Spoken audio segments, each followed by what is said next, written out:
So, for my flash presentation, I'm going to be talking about some queer Black history for you. I'm sure this isn't the first time people have heard of this event, but you might not know the intricacies of it, and so I'm going to introduce you to the Stonewall Uprising, colloquially known as the Stonewall Riot. So, and specifically, the queer trans woman who is generally referred to as starting the gay rights movement because of this riot. I'm going to be focusing on Marsha P. Johnson, a drag queen known for her queer activism on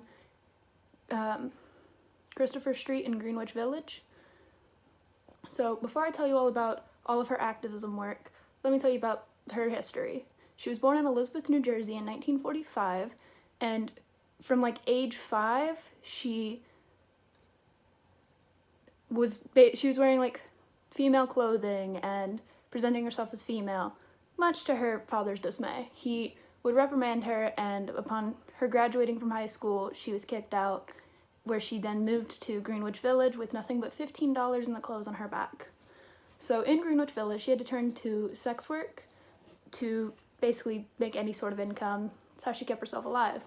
And she found, she had a group that she found of other people of color, queer women, who took her in and welcomed her into their little found family they had. This is a common thing in queer communities, especially queer people of color communities, to have a found family, often centered around some form of sex work, drag work, whatever. On Christopher Street, she began to work as a drag queen, and she didn't really do like the drag that you're used to seeing on RuPaul's Drag Race or anything like that. That's high drag or show drag. She was very much known for her comedy and her political commentary. Before finding the name Marsha P. Johnson, she went by first her given name, Malcolm, or sometimes being referred to as Black Marsha. After this, she eventually settled on the name Marsha P. Johnson, getting the last name Johnson from a local restaurant, Howard Johnson's, that she went to a lot. And the P, well, it stands for her response to anyone questioning her appearance, which was pay it no mind. Basically, a sarcastic response. My gender's not your problem. She quickly established herself in Greenwich Village. She was known as the mayor of Christopher Street. She was even called a saint of gay life. She was often considered a drag mother to lots of the wayward queer youth in New York City. And she was part of the drag group Hot Peaches, and she even modeled for Andy Warhol on one of his projects. Her activism also started right there on Christopher Street, where she helped start the Christopher Street March, which was one of the very first Pride marches that ever occurred. She also created the group Street Transvestite Action Revolutionaries, abbreviated STAR, and the Star House for it. When the Stonewall Inn opened as a gay bar in Greenwich, it was originally only for gay men, but after being welcoming towards gay women and drag queens, Marsha Johnson found herself there quite a bit.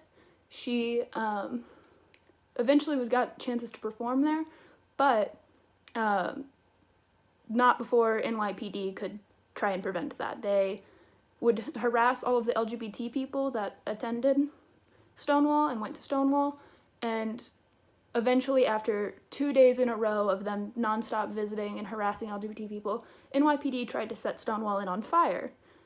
And in that moment, lots of the LGBT people there fought back and began, and it is said that they may have thrown bricks, and it's often argued who threw the first brick.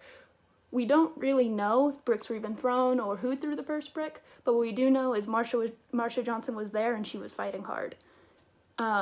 After the Stonewall Uprising, Marsha Johnson worked to create the Gay Liberation Front, and in the first year of it, they started 3 Pride marches that were some of the first. And so I don't have much time to go into this because I technically only have 30 seconds left, but Marsha's death, she died at 46, and it was believed that she had committed suicide by jumping into a river, but many people believe that she was murdered. She was regularly seen harassed along her walk along the Hudson River, and many believe she'd been thrown in by one of her harassers.